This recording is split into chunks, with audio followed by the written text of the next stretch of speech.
আমরা আমরা এখন আছি ঋষিধাম আশ্রমে 22তম কুম্ভমেলা। এখন বাজে রাত 3:30টার কাছাকাছি। এখন আমরা আসছি প্রসাদ দেওয়ার জন্য। আপনারা দেখুন প্রসাদ বিতরণ চলছে এখনো।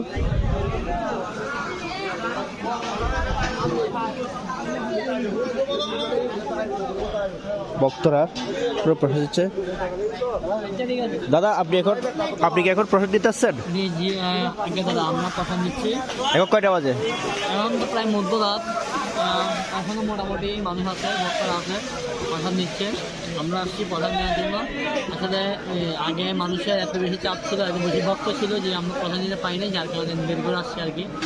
তো দেখা যাক, ভগবান বর্ষা আরও তো অনেকগুলো দিন আছে এবং আমরা জানি কিন্তু কালকে অনেক বেশি পরিমাণে মানুষ হবে, কারণ যেহেতু কালকে মহাস্নান রয়েছে এবং 1 তারিখে মহাস্নান রয়েছে। নমস্কার।